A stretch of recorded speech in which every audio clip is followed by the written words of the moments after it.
Hello everyone, आज की हमारी रेसिपी होने वाली है बहुत ही ख़ास। आज हमने बनाए हैं sweet carrot bread rolls stuffed with spicy potato fillings. ये देखिए, ये कितने मज़ेदार बने हुए हैं। खाने में तो बहुत ही लजीज होते हैं और देखने में भी बिल्कुल एकदम सीताफल की तरह है। तो चलिए इस मज़ेदार सी रेसिपी को बनाना स्टार्ट करते हैं। और रेसिपी पसंद आए तो लाइक कर दीजिएगा और चैनल को सब्सक्राइब करना मत भूलिएगा। तो इसके लिए मैंने लिए 300 ग्राम गाजर, छोटे छोटे इसके मैंने पीस किए और इसे मैंने उबाल लिया था। ये अच्छी तरह से गल चुकी हैं। ये देखिए, इन गाजरों को हम मिक्सी के जार में डालकर इसका एक फाइन पेस्ट बना लेंगे। इसमें हमें पानी वगैरह कुछ भी ऐड नहीं करना है, बस इसे हम पीस लेंगे।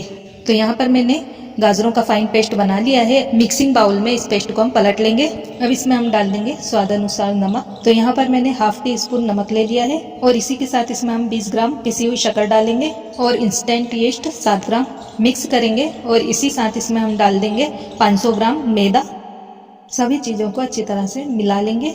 अब इसमें हम डालेंगे 60 ग्राम घी। आप अनसाल्टेड बटर डाल लीजिएगा। इसमें सारी चीज़ों को अच्छी तरह से मिला लेंगे। अब इसमें हम डालेंगे अंडा। अंडे को एक कटोरी में हम अलग से तोड़ लेंगे। अंडे का सफ़ेद भाग इसमें हम पूरा मिला देंगे और इसी के साथ इसमें हम इसका पीला भाग भी आधा मिला देंगे और आधा बचा लेंगे। अब इसका हम आटा लगा लेंगे। तो यहाँ पर मैंने आटे को लगा लिया है। आटे को गूंदने में मैक्सिमम 12 मिनट लग जाते हैं। मैंने इसे 12 मिनट तक अच्छा चिकना गूंद कर तैयार कर लिया है। इसे हम 2 घंटे के लिए फ्रिज में रख देंगे। इसे पॉलीथीन बैग वगैरह से कवर करके रख दीजिएगा। तब तक हम इसके स्टफिंग की तैयारी कर लेते हैं। पैन को चूल्हे पर रखकर उसमें डालेंगे हम 2 टीस्पून के करीब वेजिटेबल ऑयल। ऑयल को हम गर्म होने देंगे। तेल गर्म हो चुका है। इसमें हम डालेंगे सौंफ, जीरा और खड़ा धनिया कुटा और भुना 1.5 टीस्पून। गैस की फ्लेम को हम लो पर रखेंगे। इसी के साथ हमने लिए हैं 6 आलू उबले हुए। इन हाथों से क्रश करके इसमें डाल देंगे। इसमें डालेंगे 1 टीस्पून बेसन। आप आलू डालने से पहले ही इसमें बेसन डाल लीजिएगा। अच्छी तरह से इसे 1 मिनट के लिए भून लेंगे। अब इसमें हम बाकी के बचे पूरे आलू डाल देंगे, मिक्स करेंगे। 1 टीस्पून गरम मसाला पाउडर डालेंगे।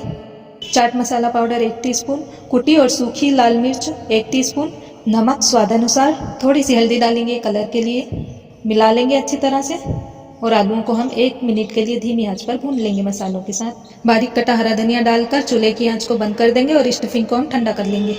आटे के रखे हुए 2 घंटे हो चुके हैं। ये देखिए, इसे हम पटे पर रख के इसको रोल कर लेंगे और इसकी छोटी छोटी सी लोइयां बना लेंगे। ये देखिए, एक नींबू जितनी बराबर एक साथ सारी लोइयां बनाकर रख लेंगे।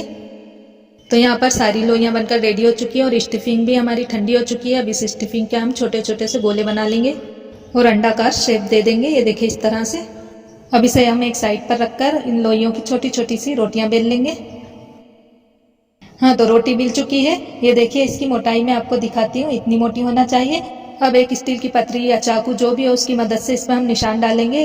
तो यहाँ पर मैंने एक चाकू लिया है। इसकी उल्टी तरफ से रोटी में लंबे लंबे निशान डाल लेना है। ये देखिए इस तरह से हल्के हाथों से डालेंगे। अब रोटी को हमें उठाकर देखें, इस तरह से रखना है और इसमें हम डायमंड आकार में लंबे निशान डाल लेंगे। ये देखिए इस तरह से इसमें हमें डायमंड आकार की डिज़ाइन बना लेना है। अब रोटी को पलट लेंगे और इसकी दूसरी साइड पर स्टफिंग रखेंगे इस तरह से बीचों बीच और इसके दोनों सिरों आपस में हम जोड़ लेंगे। ये देखिए इस तरह से हमें अच्छी तरह से इन्हें चिपका देना है। चिपकाने के बाद इसे हम वापस से पलटेंगे। ये देखिए, और इसके दोनों सिरे इस तरह से मोड़ते हुए लेंगे और आपस में चिपका देंगे। ये देखिए इस तरह से डिज़ाइन बना लेंगे और इसके दोनों सिरों को फिर हम नीचे मोड़कर चिपका देंगे। ये देखिए, ब्रेड रोल बनकर रेडी हो चुके हैं। इसी तरह से हम सारे ब्रेड रोल बनाएंगे। एक ब्रेड रोल आपको और बनाकर दिखाई देती हूँ।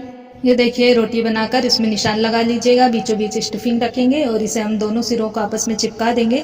इसके बाद इसे वापस से पलटेंगे। इसके दोनों सिरों को इस तरह लेते हुए आपस में चिपकाएंगे और इसको नीचे चिपका देंगे। ये देखिए इस तरह से डिज़ाइन बनकर रेडी हो चुकी है। इसी तरह से हम सारे ब्रेड रोल बनाकर रेडी कर लेंगे। तो यहाँ पर मैंने सारे ब्रेड रोल बनाकर रेडी कर लिए हैं। अब इसे हम बेक करेंगे। ओवन को हमने 10 मिनट के लिए प्री हीट कर लिया था। इसे हमने 200 डिग्री पर सेट कर लिया था। इसका ढक्कन खोलेंगे और इसमें हम ये ब्रेड रोल रख लेंगे। थोड़ी थोड़ी दूर पर हम रखना है। वापस से ढक्कन लगाएंगे और इसे हम 15 मिनट के लिए बेक करेंगे। ब्रेड रोल 15 मिनट के लिए बेक हो चुके हैं। इसका ढक्कन हटाएंगे हम।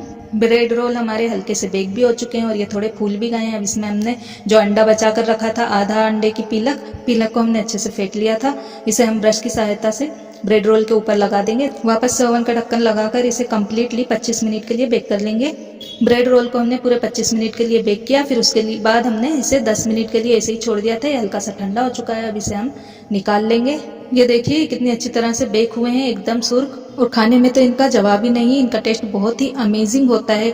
इन्हें आप मेहमानों को खिलाइए या फिर बच्चों के टिफिन में बांधिए या फिर सफर में ले जाइए, सब आपकी बहुत ही तारीफ करेंगे इन्हें खाकर। एक रोल में आपको तोड़कर दिखाती हूँ। ये देखिए अंदर तक कितने अच्छे बेक हुए हैं। वीडियो अच्छी लगी हो तो नीचे लाइक के बटन पर क्लिक कीजिएगा और मेरे चैनल को सब्सक्राइब करना मत भूलिएगा। अलविदा, थैंक्स फॉर वॉचिंग।